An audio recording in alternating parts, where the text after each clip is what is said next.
प्यारे बच्चों, आज हम कक्षा 10वीं सीजी बोर्ड गणित का हम फिलअप्स वाले क्वेश्चन यानी रिक्त स्थान की पूर्ति करें और सत्य और असत्य से संबंधित 50 क्वेश्चन को अभी हल करेंगे इस वीडियो के माध्यम से। तो आप परीक्षा के लिए कमर कस लीजिए, तैयार हो जाइए।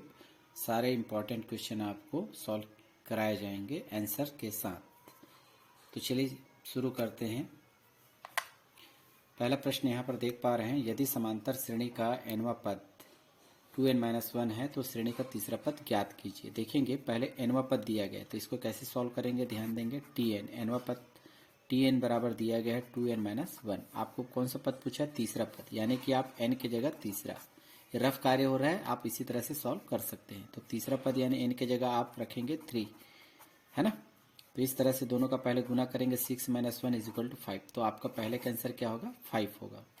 दूसरा देखो, यदि बैंकों में एक निश्चित समय के लिए एक मुश्त राशि जमा की जाती है तो उसे कौन सी जमा खाता कहते हैं? हम दो ही खाता पढ़ते हैं, सावधि और आवर्ती। तो यहाँ पर जब प्रश्न को पढ़े एक निश्चित समय के लिए एक मुश्त यानी एक साथ जमा कर दिया जाता है, वो कहलाता है एफडी खाता यानी सावधि जमा खाता। तो दूसरे का उत्तर होगा सावधि जमा खाता। ठीक है। तीसरा प्रश्न पढ़े, मूल बिंदु के निर्देशांक क्या होंगे? तो आप पढ़े होंगे, है ना। एक्स अक्ष होता है और ये होता है ऊपर वाला वाई अक्ष। ये ऊपर दोनों जहाँ यहाँ पर मिलते हैं उसे हम कहते हैं मूल बिंदु, और मूल बिंदु का निर्देशांक क्या होता है? 0, 0। इसका उत्तर आएगा 0, 0, तीसरे का उत्तर। चौथा का उत्तर देखेंगे, किसी वृत्त का व्यास उसकी त्रिज्या की खाली स्थान होती है। व्यास बोला गया है तो व्यास का सूत्र हमें पता है, व्यास बराबर 2 गुना क्या होता है? त्रिज्या। तो यहाँ पर पूछा है व्यास त्रिज्या का क्या होता है, तो त्रिज्या कैसी होती? 2 गुनी होती। तो उत्तर में आपको लिखना है 2 गुनी। पांचवा प्रश्न देखेंगे, सभी सर्वांग बहुभुज खाली स्थान होते हैं, तो इसका उत्तर होगा समरूप होते हैं। इस तरह से हम 5 प्रश्न अभी अध्ययन कर लिए। पुनः 5 प्रश्न फिर अध्ययन करते हैं, देखते हैं। हमारे पास से 2 और 6 का मध्यानुपाती ज्ञात करना है, तो आपको रफ कार्य करने होंगे। 2 और 6 का मध्यानुपाती को मान लेते हैं x मान लेते हैं, है ना। 2 और 6 के बीच में x, इसका 2-2 का अनुपात बनाएंगे तो 2/x होगा बराबर x/6 होगा। त्रियक गुना करेंगे, x का तो x का वर्ग होगा, 6 गुना 2 12 होगा। तो इस तरह से x का मान हो जाएगा, ये वर्ग का पक्षांतर करेंगे तो वर्गमूल 12, जिससे हम 2 वर्गमूल 3 भी कहते हैं, है ना। इस तरह से आंसर होगा 2 वर्गमूल 3। इसके बाद देखिए दूसरा का आंसर क्या होगा, उस वित्त को जो वित्त की केंद्र से होकर जाती है वो वित्त का क्या कहलाता है? प्रश्न अच्छे से पढ़ लीजिएगा। उस जीवा को जो वित्त के केंद्र है, तो सबसे पहले वित्त बनाइएगा। ये वित्त का केंद्र है, यहाँ तक पढ़ लिए। वित्त का केंद्र से क्या जाती है? जीवा, केंद्र से होकर जाती है। तो केंद्र से होकर जाती है जीवा, यही सबसे बड़ी जीवा है, उसे हम वित्त का क्या कहेंगे? तो वित्त का सबसे बड़ी जीवा को कहते हैं व्यास। तो यहाँ पर आएगा आंसर व्यास। तीसरा, विषम संख्या का वर्ग सदैव कौन सी संख्या प्राप्त होती है? तो देखेंगे विषम संख्या मान लेते हैं 5। ये विषम संख्या है, इसका हम वर्ग करेंगे, वर्ग तो आएगा 25। 5 का वर्ग 25 होता है, और 25 कौन सी संख्या है? विषम। उत्तर में लिखेंगे विषम संख्या। उसी प्रकार है चौथा इसका, शिक्षा उपकर किस पर लगाया जाता है? तो शिक्षा उपकर लगाया जाता है आयकर पर यानी इनकम टैक्स पर। किसी बिंदु का निर्देशांक -40 है तो वह कौन से अक्ष पर स्थित होगा बिंदु? तो इसको हम शॉर्ट ट्रिक से बना सकते हैं। पांचवा का आंसर इस तरह से कि हमारे पास बिंदु दिया -4 और 0, तो हम निर्देशांक को x y के फॉर्म में लिखते हैं। तो हमारे पास ट्रिक मेथड होना चाहिए, y तो 0 पर है तो x अक्ष पर ये स्थित होगा, तो यहाँ पर लिखेंगे x अक्ष। इस तरह से हम 5 क्वेश्चन और अध्ययन कर लिए। आगे नेक्स्ट अगला 5 क्वेश्चन हम देखते हैं फिर से पुनः। 2 वित्त सर्वांग सम होते हैं जब उसकी क्या बराबर होती है? तो इसको हम कैसे हल करेंगे देखिएगा। 2 वित्त सर्वांग सम, सर्वांग सम का मतलब होता है दोनों चित्र एक समान होंगे, है ना, साइज में। तो मान लेते हैं 2 वित्त, ये देखिएगा दोनों बराबर है। तो बराबर क्यों है? क्योंकि इसकी जो त्रिज्या होगी बराबर होगी। ठीक है, जब त्रिज्या बराबर होगी तो इसका वित्त क्या होगा? एक समान बनेगा, उसी को हम सर्वांग सम कहते हैं। तो यहाँ पर पहला का उत्तर जब लिखेंगे तो क्या लिखेंगे? त्रिज्या। तो त्रिज्या बराबर होगी, ये आंसर आपको लिखना है। दूसरा देखें, 1090 - 33 का मान क्या होगा? ये लिखा है 1090 - 33 का मान क्या होगा, ये पूछा गया है। तो हमारे पास एक सूत्र है, 1090 - थीटा बराबर होता है कॉट थीटा, ये हमारा सूत्र है। तो आप देख पा रहे हैं 1090 - थीटा की जगह क्या है? 33। तो 10 किस में बदल गया? देखो कॉट में, तो इसको भी आप कॉट में बदल दीजिए और थीटा की जगह क्या लिखेंगे 33। तो आपका उत्तर होगा cot 33। तीसरा प्रश्न है दो सम संख्याओं का योग खाली स्थान होता है। दो अलग अलग सम संख्या ले लेते हैं। मान लो जो एक सम संख्या है 4, एक सम संख्या ले लेते हैं 6। ये दोनों सम संख्या है और दोनों को जोड़ेंगे तो क्या आएगा 10, और 10 भी कौन सी संख्या है सम, तो उत्तर लिखेंगे सम। चौथा, tan theta is equal to 1 है तो थीटा का मान क्या होगा। प्रश्न देखें, tan theta is equal to 1, तो आपको थीटा का मान ज्ञात करना है। तो थीटा का मान कब ज्ञात होगा, जब हम टेन के फॉर्म में 1 को रखेंगे। तो अर्थात टेन का मान कितने डिग्री का मान 1 होता है, तो टेन 45 अंश का मान होगा, क्योंकि कोण में आएगा थीटा का मतलब। तो टेन 45 अंश का मान 1 होता है, तो टेन और टेन कट जाएगा, तो थीटा का मान क्या होगा 45 अंश। पांचवा प्रश्न देखते हैं, लास्ट है 16, 4 और x है अनुपात में, तो x का मान ज्ञात करेंगे। इसे हम रफ कार्य कर लेते हैं, 16 अनुपात 4 अनुपात x। इसका ट्रिक मेथड मैंने पहले वीडियो में भी बनाया था, देखेंगे। इसे आप जानेंगे 1 2 3 पद है, लेकिन ये घटते क्रम में है, तो हम समझने का प्रयास करेंगे 4 से 16 कैसे आया। 4 से 16 आया गुना करने पर, तो किससे गुना करेंगे 4 से। 4 का गुना 4 से करने पर 16 आया। तो यहाँ पर भी आपको क्या करना है, पहले से दूसरा पद कैसे प्राप्त होगा 4 से गुना करने पर। ऐसी कौन सी संख्या रखी जाए जिससे हमें 4 प्राप्त हो, तो 4 का गुना 1 से करेंगे तो 4 एकम 4, तो हमारा उत्तर क्या होगा 1। इस तरह से ये हमारा 15वां प्रश्न कंप्लीट होता है। आगे नेक्स्ट देख, 16 से 20 तक के प्रश्न हमें सत्य और सत्य के रूप में मिला है, तो चलिए इसका भी अध्ययन कर लेते हैं। इंपॉर्टेंट क्वेश्चन है, इसमें लिखा गया कौन कौन से सत्र में ये प्रश्न आए हैं, तो ध्यान देंगे। साइन 30 का मान √3/2 होता है, पहला प्रश्न देखेंगे। तो पहले हल करके जानते हैं, साइन 30 का जो मान होता है वास्तविक मान 1/2 होता है, जबकि दिया कितना है √3/2। तो आप इसका आंसर क्या लिखेंगे, असत्य लिखेंगे। दो विषम संख्याओं का योग सदैव विषम संख्या होती है। दो विषम संख्या चयन कर लीजिए, 5 एक विषम संख्या, 3 एक विषम संख्या। दोनों को जोड़ेंगे तो क्या आएगा 8। 8 कौन सी संख्या है सम, लेकिन क्या दिया है विषम संख्या आती है, इसलिए भी क्या होगा असत्य होगा। हल करके जरूर देखेंगे प्रश्न को, ये भी प्रश्न इंपॉर्टेंट है। 7x - 4y = p, x बराबर 3 y बराबर 4 रखेंगे तो p का मान क्या आता है 5। यदि आता है तो सही होगा। तो हमारे पास है 7x - 4y = p। x की जगह 3, y की जगह 4 रखें, यहाँ पे 3 रखेंगे, 7 गुना 3 और 4 गुना, और y का मान है 4 बराबर p का मान प्राप्त होगा। 7 × 21 होता है और 4 × 4 = 16 बराबर p। 21 में 16 घटाएंगे तो 5 आएगा, तो p का मान कितना है 5, तो ये सही है, इसलिए क्या होगा सत्य होगा। ये सारे रफ कार्य हो रहे हैं, इसको आप अध्ययन जरूर कर लें। पांचवा, सभी वर्ग क्या होते हैं समरूप होते हैं, बिल्कुल होते हैं।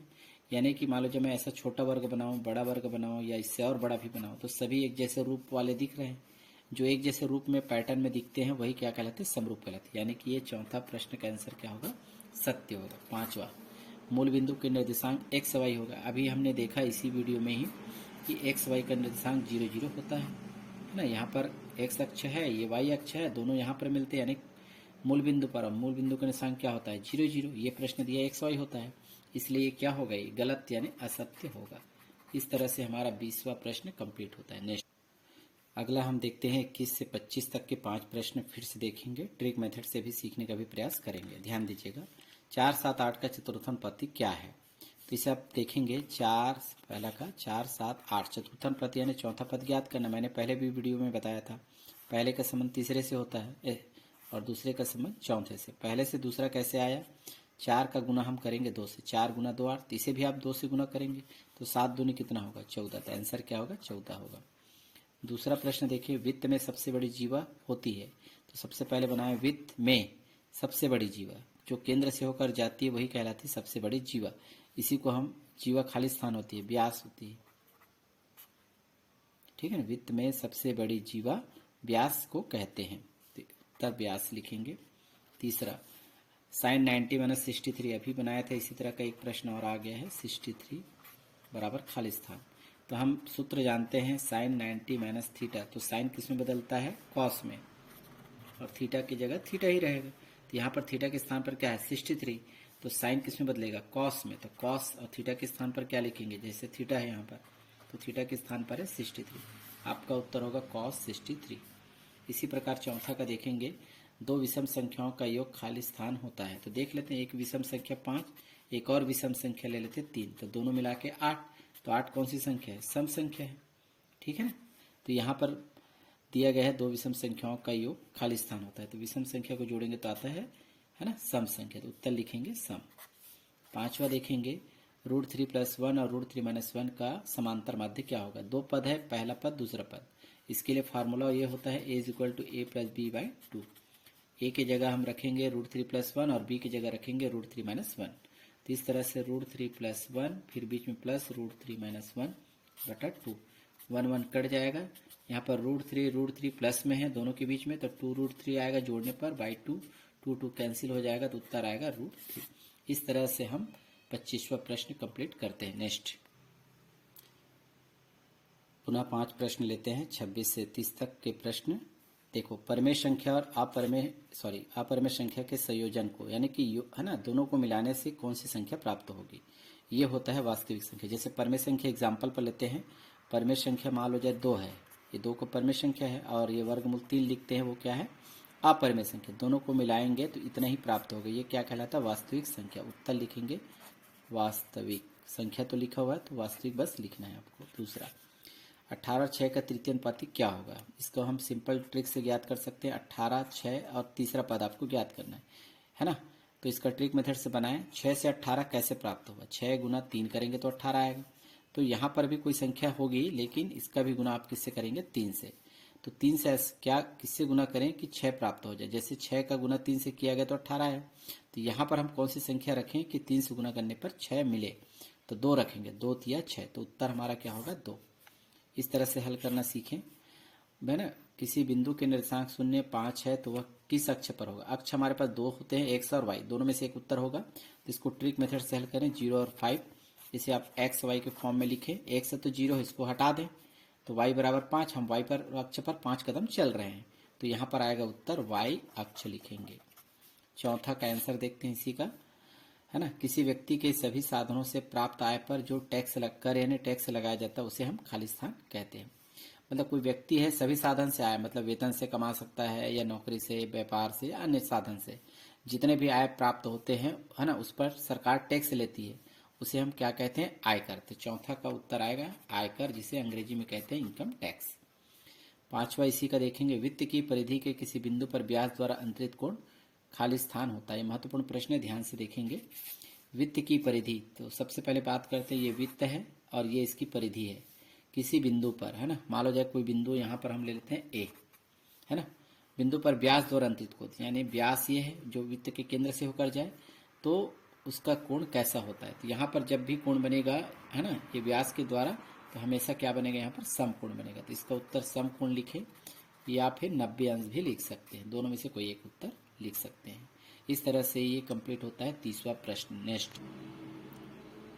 नेक्स्ट है 31 से 40वां प्रश्न हम देखते हैं यहाँ पर, है ना। 5 प्रश्न फिर लिए हैं, 31 से 35 तक के प्रश्न हैं।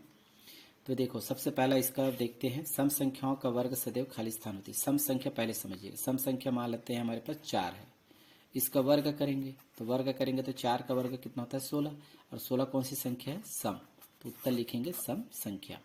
दूसरा 12 6 का तृतीय अनुपात, ये इस तरह के प्रश्न बार बार आ रहा है, ध्यान देंगे। 12 6 का तृतीय अनुपात, तीसरा पद ये होगा जो जिसे हमें ज्ञात करना है। तो हमें 6 से 12 कैसे प्राप्त हुआ, 6 गुना 2। तो यहाँ पर भी संख्या होगी, उसका गुना भी हम 2 से करेंगे, तो हमें क्या मिलना चाहिए 6 मिलना चाहिए था। 2 का गुना किससे करेंगे तो 6 मिलेगा 3, तो हमारा उत्तर होगा 3। इसी प्रकार तीसरा है बाह्य बिंदु से वृत्त पर खींची गई स्पर्श रेखा की लंबाई खाली स्थान होती है। प्रश्न को आराम से पढ़िए। बाह्य बिंदु से, बाहर मतलब कोई बिंदु है, वित्त पर खींची गई, तो सबसे पहले पढ़े वित्त पर, ये वित्त है, पर खींची गई, क्या खींची गई है स्पर्श रेखा। तो स्पर्श रेखा खींचते, एक स्पर्श रेखा, ये 2 स्पर्श रेखा, और इसकी लंबाई खाली स्थान होती है, तो लंबाई क्या होगी बराबर होगी। तो उत्तर क्या लिखेंगे यहाँ पर, तीसरे का उत्तर होगा बराबर। चौथा देखते हैं यहाँ पर, जिस राशि पर ब्याज की गणना की जाती है उसे खाली स्थान कहते हैं, मूलधन कहते हैं, है ना। सिंपल है। जैसे मान लो जाए आप किसी साहूकार या महाजन से क्या लाते हैं, कोई रुपए उधारी में लाते हैं, तो वो राशि क्या होती है मूलधन कहलाती है, और उसी राशि पर क्या करते हैं आप ब्याज देते हैं। तो पूछा गया वह राशि कौन सी है, तो वह राशि है मूलधन। इस तरह से हमारा ये 35वां प्रश्न कंप्लीट। आगे हम चलते हैं 36 से 40, यानी 5 प्रश्न और लेते हैं हम इस तरह से। पहले का हम आंसर इसमें देखेंगे, सत्य और असत्य वाला प्रश्न है। दो सम संख्याओं का योग सदैव सम संख्या होती है। देख लेते हैं, दो सम संख्या ले लीजिएगा, मान लीजिए 4 और एक सम संख्या लेते हैं 6, ये दोनों सम संख्या है। जोड़ेंगे तो क्या आएगा 10, और 10 क्या है सम संख्या है। तो पहले का उत्तर क्या होना चाहिए, फिर सत्य होगा। दूसरा, किसी बाह्य बिंदु से वृत्त पर 4 स्पर्श रेखाएं खींची जा सकती है। अभी हम पढ़े हैं इससे पहले कि वृत्त है ना, बाह्य बिंदु पर है ना, वृत्त पर हम स्पर्श रेखा कितनी खींच सकते हैं, केवल 2 वृत्त स्पर्श रेखा खींच सकते हैं। ये दिया गया 4, इसलिए इसका उत्तर क्या होगा, गलत हो गया, यानी असत्य लिखेंगे। तीसरा, वर्ग समीकरण दिया गया है, इसका विभेदक कितना होता है, तो ये तो बिल्कुल सही है, ये सत्य है, आप पढ़े हैं। चौथा देखेंगे, घन के कुल विकर्णों की संख्या 16 होती है, बिल्कुल होती है 16, तो ये भी क्या होगा, सत्य होगा। यानी कि आप देखेंगे इस तरह से हम घन की आकृति बना लेते हैं, 3D पिक्चर में ज़्यादा समझ में आएगा। यहाँ पर है कुल विकर्णों की संख्या, इसके अंदर जो आकाशीय विकर्ण बनता है वो 4 होता है, और पृष्ठ विकर्ण जो बनता है वो 12 होता है, तो दोनों मिला के कुल मिला के 16, तो इसलिए ये क्या होगा, इसका आंसर सत्य होगा। इसका वीडियो मैं अलग से बनाऊंगा ताकि आपको स्पष्ट समझ में आ सके। पांचवा, 1030 का मान √3 होता है, तो हमें पता है 1030 का मान होता है 1/√3, चूंकि दिया है √3, इसलिए ये मान क्या होगा, गलत यानी असत्य होगा। इस तरह से हमारा 40वां प्रश्न कंप्लीट।